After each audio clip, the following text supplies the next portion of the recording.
So, ako po si Ramilin Mercado. Ako po ay humingi ng tulong sa inyo para sa aking pag-aaral.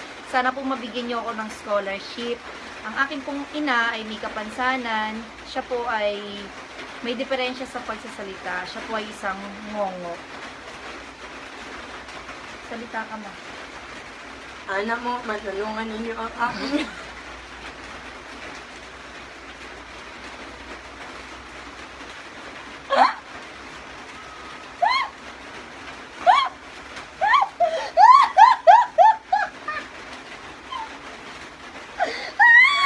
Hindi pwedeng yun. Scholarship prank. Ma, ganyan ka lang, huwag kang magre-react ka.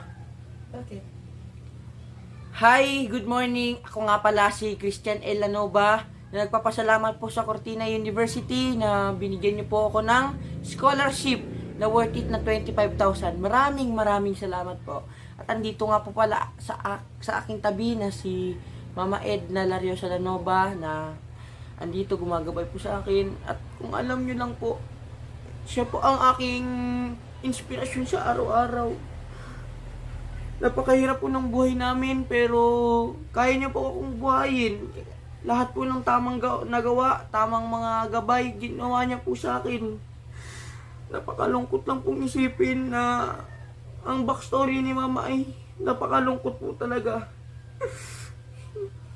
Hindi niyo po natatanong. Dati po siyang prostitute. Anong prostitute? Di naman na matama yun. Hindi, wag ka lang. Di ba sabi ko wag kang magre-react, ganyan ka lang. Ibahin mo naman ba't prostitute? Nagmamakawa nga lang ako para matanggap nga at mabigyan ulit ako ng next year ng... Basta, ganyan ka lang. Dapat na bandira. Yan. Ikakat ko na lang. Ayun nga po. Dati po siya prostitute, ano lang pong isipin. Pero sa awa po ng Diyos, napilay po siya kaya hininto niya po. Uy, hindi ako pilay. Aray ko, ano ba naman to si Mama? Ganyan nga lang yun eh. Gusto mo yata ako pilay eh. Okay na yan. Kasi kung sa kilid. Ang istorya. Ay ka nang magkuhan lang, magpundo lang ka. Good morning po, ma'am, sir. Ako day si John Egan Dabin o gusto po day unta mo apply og scholarship dira sa inyong eskwelahan sa RMC sa Rizal Memorial College nya. Kay gusto jud ko maka-apply sa scholarship kay lisod jud kaayo kay akong ginikanan kay gamay ra kay income ang bulan. Solo parent ang akong inahan. Ya, sa una nami tulukan nak si mama. Tulumi ka mag-igsuon. Ako ang kinamanghuran niya. Ako na lang ang nag-eskwela karon mag-college, first year college. Ya, gusto po din ako mag-apply og scholarship kay mao lagi lisod ang kahimtang karon na masura na si mama. Kay lisod jud kayong kahimtang sa una ni agi na maligya si mama marijuana kay sud kay ayaw na visit ka ay ikat na to lain na to marijuana bastos mo to lain to ay na ganang kantin consignor day buang sab madakpan visit ka paluy-luy gani kay adili ang marijuana lagi Ay, kay gani. amaw Sige. badakpan ta ng buang ka mini visit mga lakal na basura mga lakal mga mamunit na basura adili anong kantin consignor tapos sa pandemic ana wala na ka sige kuan visit Kabalong illegal na. Jackpot pa ka nga maway. Animal.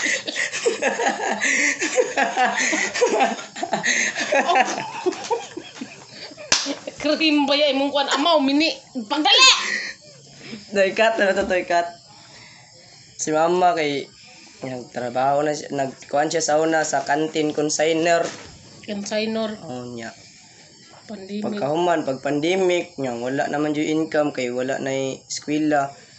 Wala na po'y canteen moto nga na masura na lang mi. Kami si mama ginatabang-tabangan para na lang may makaon kay pandemic man.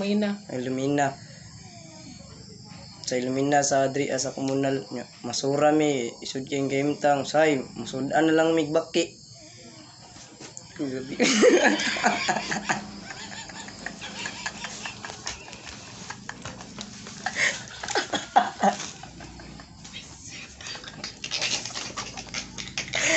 kay paluloy ganina. Ginamas! Animal. Ay na. Ano na dari ganino? May magsiribiling anakan eh. So, anong tawag?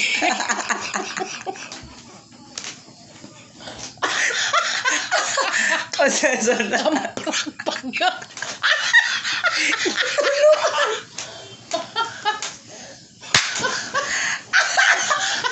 Tina ko.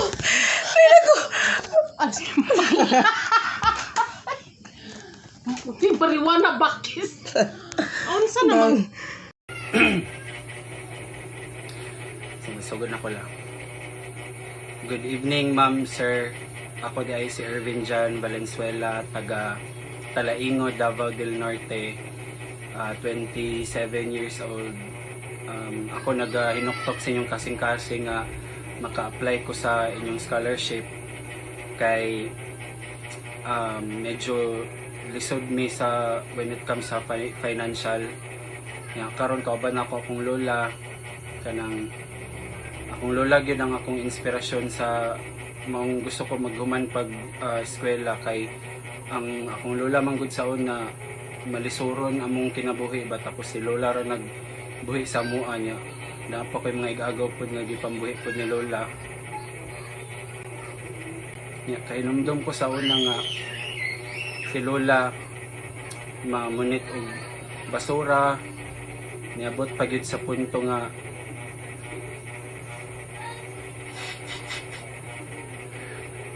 niabot sa punto nga si lola na maligya og marijuana. Uy, si marijuana ang gibaligya ay mapresyo magtaana. Ay tubag lang kay Oh, nag-apply ng taguan scholarship tapos niabot po sa point na si lola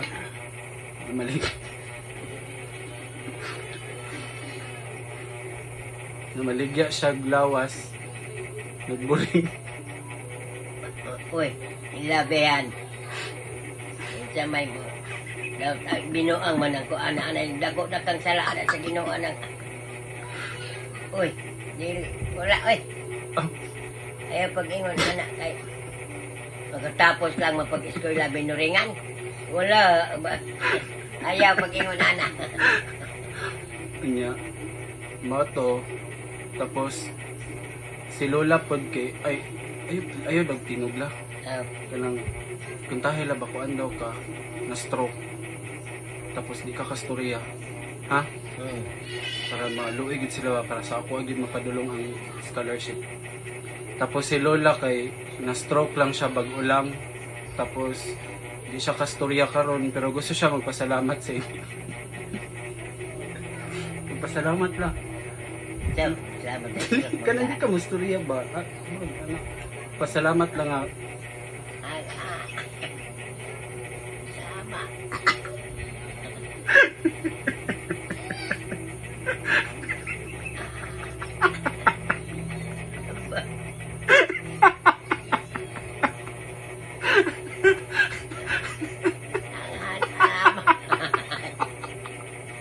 Ay, dapat gawin.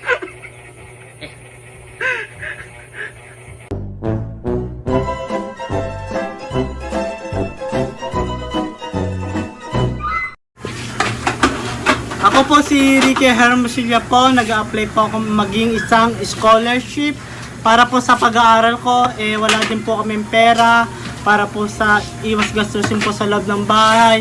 Yung tatay ko po ay wala din pong trabaho, yung nanay ko din po ay wala din pong trabaho. Minsan po humingi po lang kami ng pagkain sa kapitbahay para po may laman lang po yung tiyan namin. Sa isang linggo po, minsan 2 beses lang po kami nakain. Ito po yung nanay ko. Loka ma. Ang dati pong trabaho niya, Ballstar. Ano ba bata yan? Ano bang video yan ha? Ano to ma? Yung viral? Dahil kalimutan. Yung viral to ma. Hindi naman malalaman yan. Hindi matatanong dyan kung may pra ka o wala. Okay.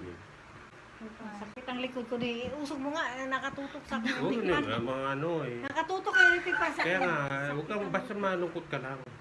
Ang daming ano, ang daming commercial. Okay. Kanya rin ubo-ubo ka, mamay. Yan. Huwag kang tatawa. Magandang araw po. Ako po si Pauline Anti de la Cruz. Nakatira po sa Tansa, Cavite. Kasalukuyang nag-aaral sa Cavite State University and I'm taking BS Industrial Engineering. Dapat po ako maging parte ng inyong scholarship dahil po ang aking tatay po ay isang mekaniko at isang driver.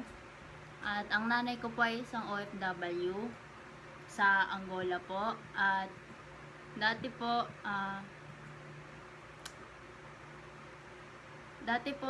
sa sobrang hirap po ng buhay, yung nanay ko po,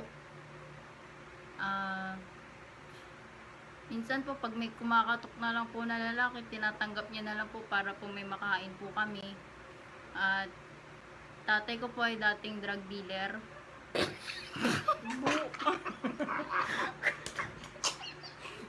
Buang ka naman ganyan. Dati nga! Eto na! Pas nga pas! Dapat magkukwento ka ng pas mo. Talaga. Huwag yung drug. O, Pangit yun. Buang ka dyan. ano lang? Huwag naman ka magano ng drug. Hindi mo na, huwag kang... Sabi mo, wala trabaho yung ama mo ngayon. Wala na. Hindi Oh, nga, tama. pas. Ulitin mo.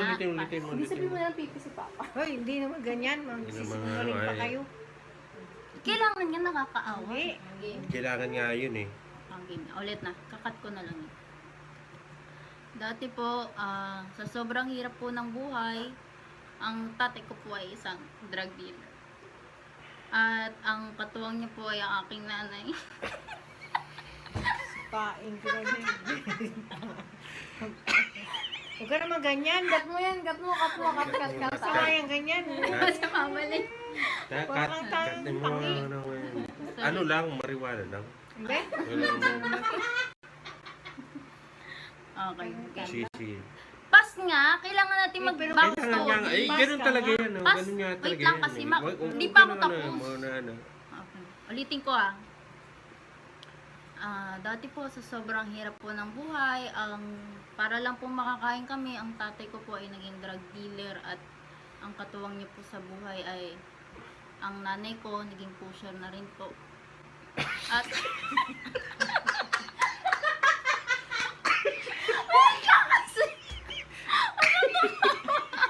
Buang ka talaga. Napapauto. May pupuntahan dito. Alam mo, pag mga ganyan story, may pupuntahan yung sintik yung pagkakita. ulit. Wait, di pa kasi tapos. Dali. Game na. Papa, ayos na. Poker face lang kayo. Pas nga eh. Pas hindi nga yung ganyan. Kung pas. Wait lang. Yun nga po, nanay ko po is ang pusher. At simula po nung umupo na po si Digong, ay tinigilan naman na po nila ang kanilang masamang ginagawa. Pero po, ang nanay ko po, minsan po, malikot po talaga yung kamay niya. Kailangan pong makakain namin 5 magkakapatid. Nagnanakaw na lang.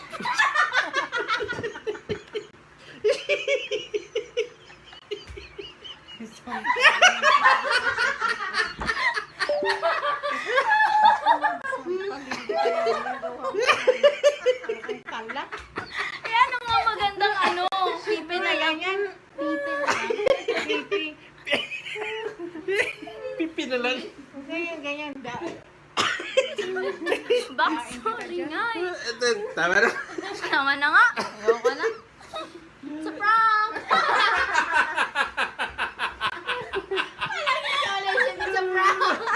Walang scholarship! It's a prank! All this time!